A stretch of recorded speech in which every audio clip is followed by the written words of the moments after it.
Bonjour à tous. Il me fait plaisir d'être avec vous aujourd'hui pour vous présenter un avant-goût des résultats de ma thèse en psychoéducation qui concerne, comme vous l'avez compris, la validation dynamique interactif, qui est un outil de dépistage, d'évaluation des problèmes émotionnels et comportementaux chez les enfants. Je me suis intéressée aux populations autochtones.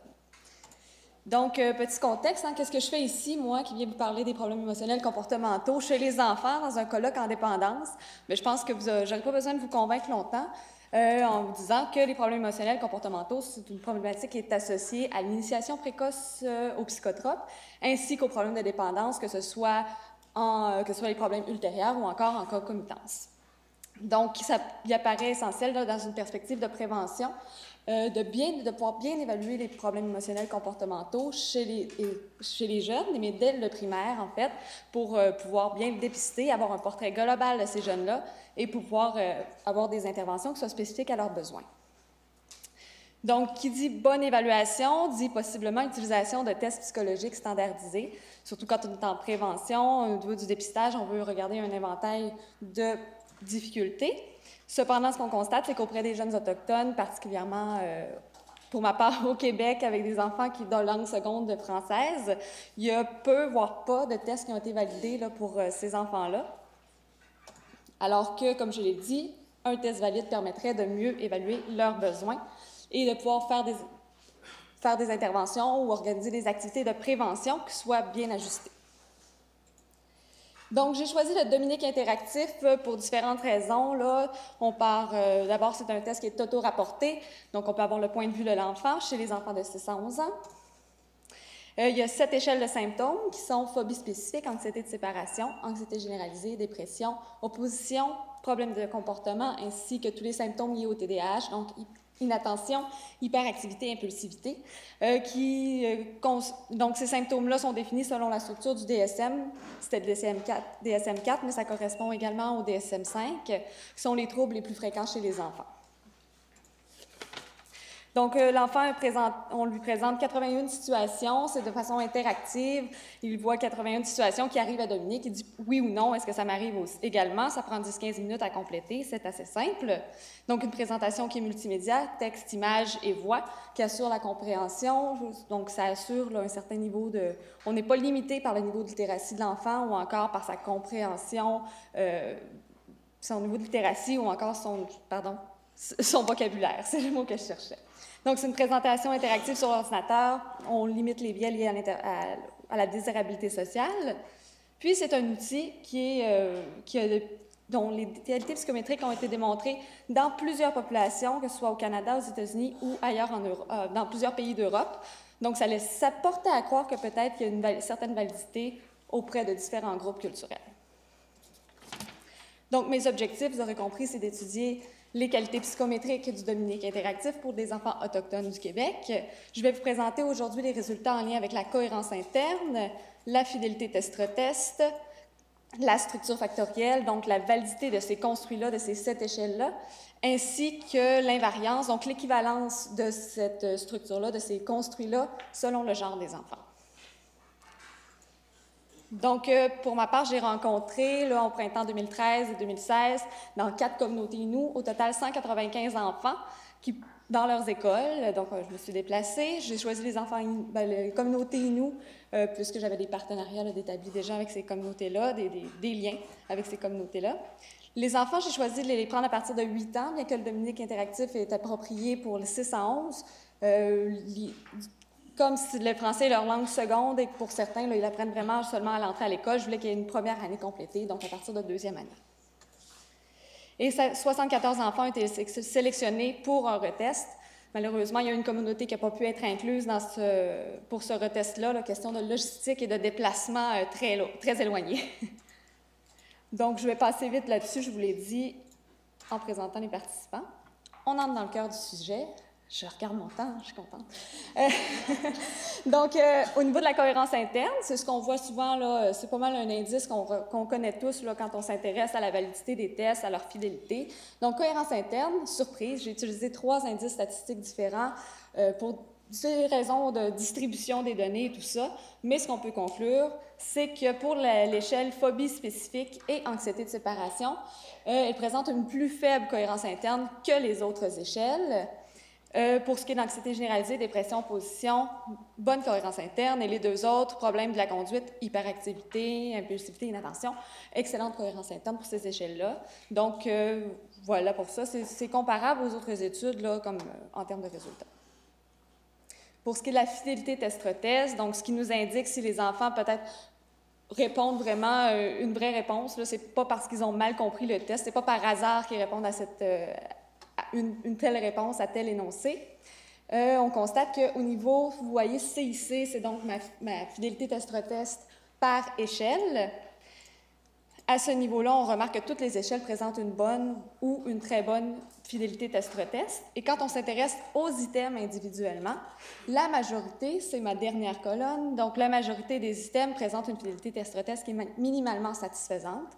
Les quelques items qui avaient une moins bonne stabilité entre le test et le retest, c'est souvent des items qui correspondent plus à des comportements qui seraient plus ponctuels ou encore des émotions des énoncés qui correspondent à justement par exemple, c'était je me suis sentie malade. Donc, si l'enfant a été malade entre le test et le retest ou avant, ça peut avoir changé la réponse. Ou encore, j'ai brisé les choses de quelqu'un. L'enfant peut avoir eu un accident, brisé quelque chose de quelqu'un. Donc, c'était ces éléments-là qui étaient un petit peu plus problématiques. Donc, mes résultats, là, moi, pour ma part, la fidélité test-retest est un peu meilleure que dans d'autres études, mais ça peut s'expliquer par mon échantillon qui est un peu plus âgé que dans les autres. Les autres études couvraient les 6-11 ans. Mon bout préféré, la structure factorielle des échelles. Donc là, vraiment, on s'intéresse à savoir est-ce que chacune de ces échelles-là, phobie spécifique, anxiété de séparation, etc., est-ce que mon ensemble d'items me permet vraiment de conclure, de faire des conclusions sur ces problèmes émotionnels ou comportementaux-là? Donc, j'ai réalisé une analyse factorielle pour chacune, à un facteur, donc pour chacune des échelles. Et ce qu'on en conclut, c'est que pour l'échelle phobie spécifique et anxiété de séparation, c'est mon deuxième énoncé, la structure n'est pas confirmée. Donc, on peut croire que ces échelles-là, les items ensemble ne font pas vraiment un construit qui a du sens pour nos enfants et nous. Cependant, les 5 autres échelles, anxiété généralisée, dépression, opposition, problème de comportement, symptômes du TDAH, la structure factorielle est confirmée. Donc, j'évalue, il semble qu'avec ces items-là, pour les enfants et nous, j'évalue vraiment ces problèmes-là. Donc, ces résultats-là correspondent seulement partiellement à ceux d'autres études. Je reviendrai en question si on a le temps après. Donc, dernier élément de mes résultats, donc je me suis intéressée à l'invariance de la structure factorielle selon le genre. Donc, c'est bien beau de savoir que mes échelles forment des beaux construits. Je voulais savoir, est-ce que c'est la même chose pour les garçons et pour les filles? Donc, ce qu'on peut voir avec le découpage, donc les 2 premières échelles, là, bien sûr, on comprend qu'ils n'avaient pas une bonne structure factorielle, donc on va les oublier.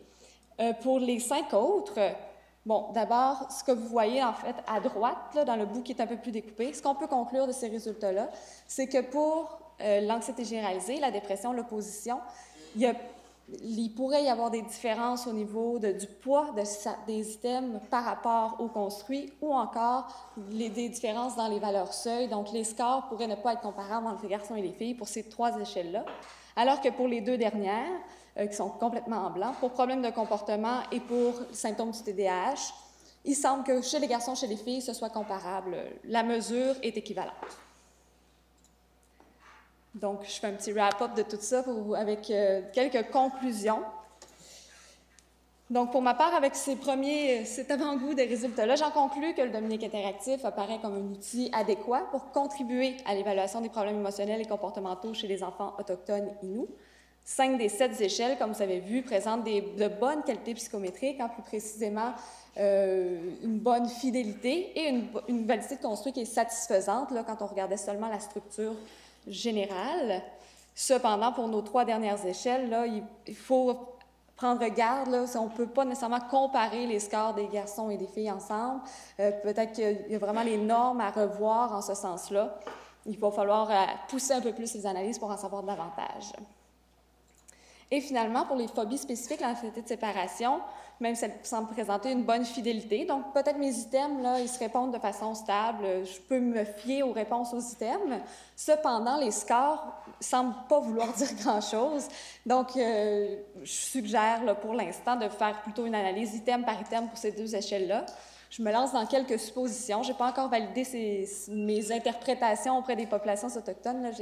Auprès des communautés participantes. Je souhaite le faire dans les prochaines semaines. Mais mes suppositions, en fait, déjà, le phobie spécifique, juste dans la structure, dans la façon que cette échelle-là a été construite, consiste plutôt en plusieurs peurs. Donc, peut-être que les peurs ne sont pas nécessairement adaptées au contexte. Ce ne sont peut-être pas des peurs que les enfants Inuits ont. Peut-être que d'autres items seraient plus adéquats. Et pour ce qui est de l'anxiété de séparation, ce qu'on remarque aussi, c'est que pour chacun des items, ça réfère à la peur de perdre ses parents. Cependant, on sait que dans les communautés autochtones, peut-être, en fait, dans les communautés Inuits, il y a une compréhension plus communautaire de la famille. Certains enfants vivent avec leurs grands-parents, avec une tante, donc peut-être la figure d'attachement n'est pas la même. Donc, il y a aussi, donc c'est plutôt dans l'opérationnalisation de ces construits-là, peut-être, qu'il y a du travail à faire. Donc, pour terminer, quelques limites. Là, je ne peux pas garantir la représentativité de mon échantillon puisqu'il n'y a pas eu randomisation. C'est bien malheureux.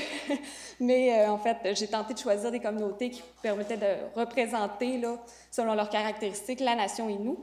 Mais encore une fois, ça n'a pas été possible de procéder par randomisation. Également, je me suis concentrée seulement sur une nation. Hein. On fait une petite étape à la fois. Donc, peut-être que les résultats ne sont pas généralisables à d'autres nations. Il faudrait s'intéresser davantage d'études sont nécessaires. Également, ce que mon étude m'amène à constater, c'est qu'effectivement, il faut vraiment pousser plus loin. Myriam et Chantal ils vont dans ce sens-là aussi. Il faut pousser plus loin l'analyse des tests psychologiques, les construits qu'on étudie aussi en tant qu'intervenant, qu'on utilise avec ces populations-là pour s'assurer qu'elles ont une validité ainsi qu'un caractère qui est culturellement sensible pour faire une bonne évaluation. Voilà.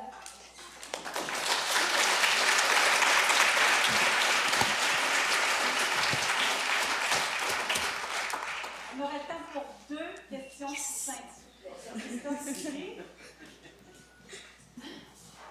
Merci beaucoup pour la présentation.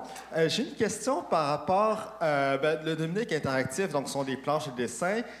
Donc l'enfant peut choisir le bonhomme qui correspond le plus. Généralement, comment ils sont identifiés? Parce que on a soit un Dominique qui est à moitié hispanique, autochtone, semblerait-il.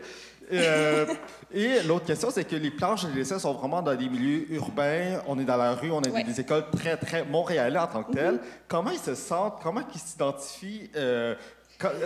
Comme c'est trop loin de la réalité, est-ce qu'ils s'identifient vraiment à Dominique ou à Louisa? Je ne sais pas comment il s'appelle. Dominique, c'est ça. En fait, je ne l'aurais pas demandé, là, mais en effet, disons, pour l'anxiété de séparation, on a vu que c'était moins fort, là, la structure. C'est ce qu'on remarque aussi. Là, le parent se fait frapper par une voiture dans les communautés isolées. OK, s'il y avait un skidoo, déjà, peut-être ce serait plus crédible.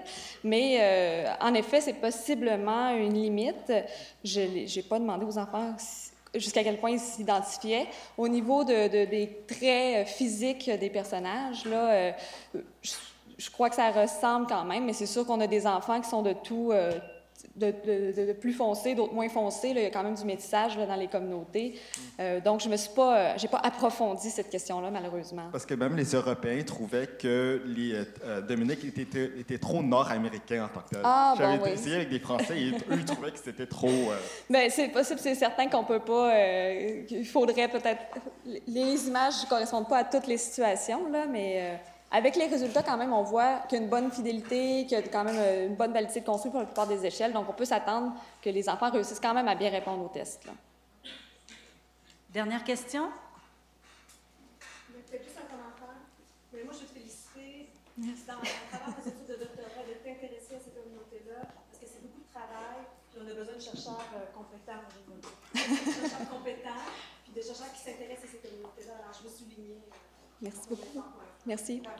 Voilà. Merci. Bonne journée.